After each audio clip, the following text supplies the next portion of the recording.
Billions of dollars are being spent to make sure airplanes fly, ATMs give out money, phones work.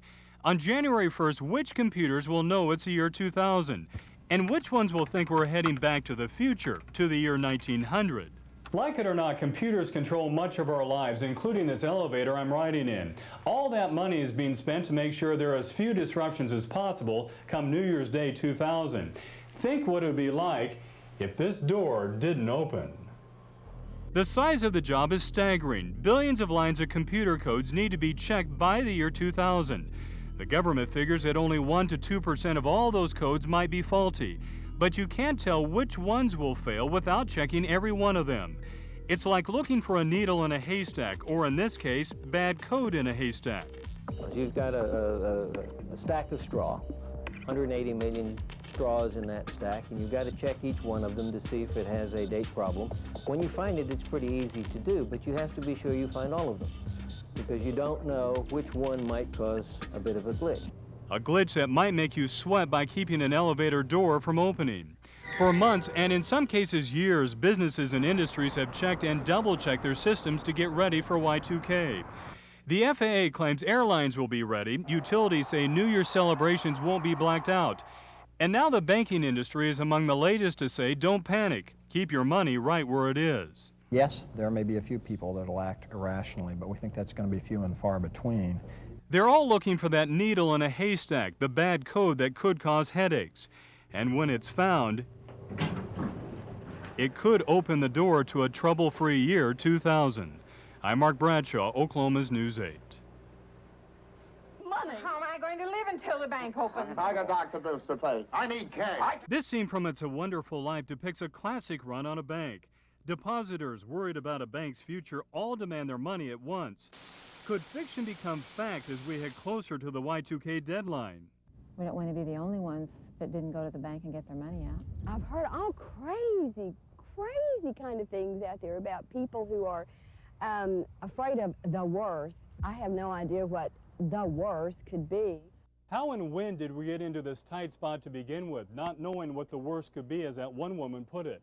Well, you might be surprised to learn this Y2K mess we're in now began decades ago. This is a computer data card. Before there were floppy disks, zip drives, jazz drives, and all the other super storage devices computers use today, this card was it.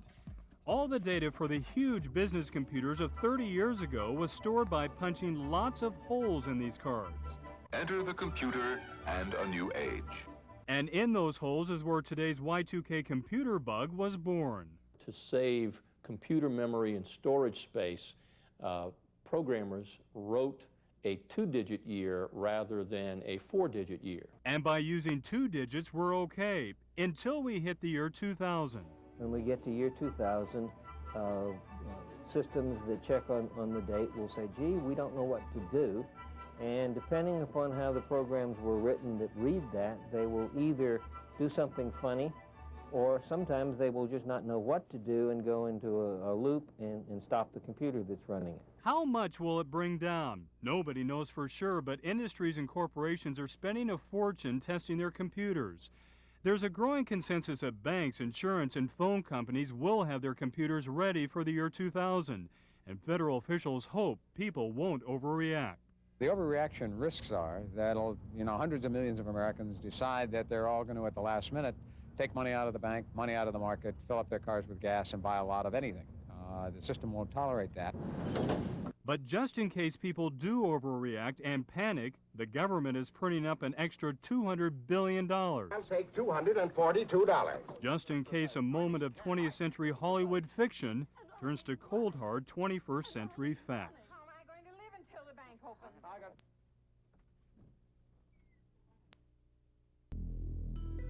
Even in your own home, tiny computers are lurking everywhere. Experts say the average household has dozens of microprocessors that help you cook, clean, and communicate. The good news is most of them won't be bit by the Y2K bug. Electronics expert Richard Jones says they simply don't care what day or year it is. So the year 2000, when it comes, most of your electronics won't even know. But some home electronics may encounter trouble, especially those that keep track of the date. One of the products that could be affected is your VCR. Here's a quick way to test it. Set the clock on the VCR to December 31st, 1999. Wait a few minutes and see what happens. If Saturday pops up, the unit knows it's the year 2000, but if it says Monday, it thinks it's 1900. Don't worry if yours is one of the confused models. Here's how to fix the problem. On January 1st, set your VCR's clock back to 1972. Like 2072 is a leap year that began on a Saturday, so all the dates and days of the week match up. What about your video camera? It also has a date and year. A lot of the manufacturers of camcorders and cameras have already taken into consideration the issue of Y2K. So when they have made their cameras and the date and time, it's already set up to go past the year 2000. In many homes, the most obvious place to look for the millennium bug is your personal computer. It's estimated most PCs will encounter some glitches when their internal clocks roll over to the year 2000. Here's how to find out if yours will be one of them. One of the easiest ways to check and see if your computer is Y2K compliant is on the start bar. Go to your settings and control panel. You go to your date and time and just up the year to see if it'll go to the actual year 2000. If it does, you're fine. If you're concerned about your computer, VCR, or other home electronics, many manufacturers have set up websites that can help. So while your home may not escape the bug completely, there are ways to squash it before it does any real damage. I'm Mark Bradshaw, Oklahoma's News 8. This is how many people will celebrate the beginning of a new century.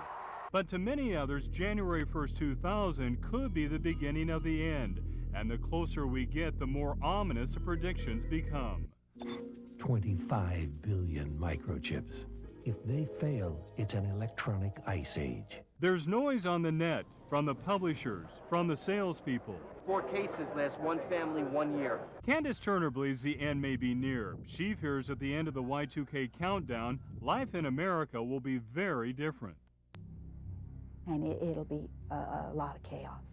It won't be a pretty picture in the cities, and there'll be nobody to come and help. And so I see the cities of America burning up a lot before February 15th.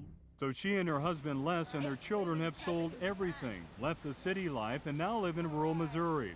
They store rainwater in barrels, raise their own food, and collect things like bicycles to barter with.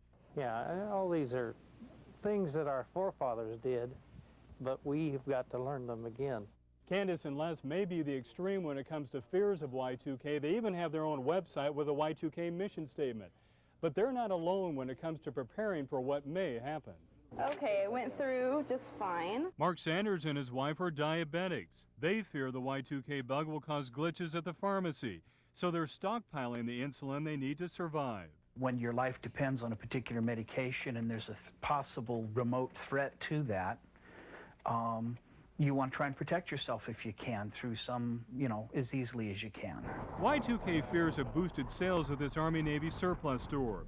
Heaters, lanterns, and freeze-dried foods are some of the hottest items. We've been in the business of selling to scouts and to hikers and to hunters, and the best motto is always just be prepared. Stockpiling emergency gear, medicine, and food. Will Y2K cause problems, or as some fear, will the panic cause the problems? When we panic, we lose everything. We're no longer a civilization when we panic. And that's my fear, is that we will panic. Computer consultant Peter DeJager was one of the first to predict a Y2K disaster, but now he's changed his mind. The number one concern is no longer the technical issue. It is now the fear itself.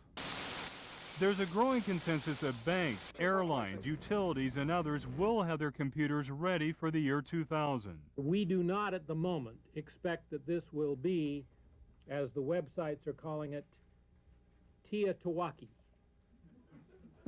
That's the acronym for the end of the world as we know it. But if it is, those like Candace and Les say they'll be ready. We'll all find out what happens at the stroke of midnight, less than 8 months from now. I'm Mark Bradshaw, Oklahoma's News 8.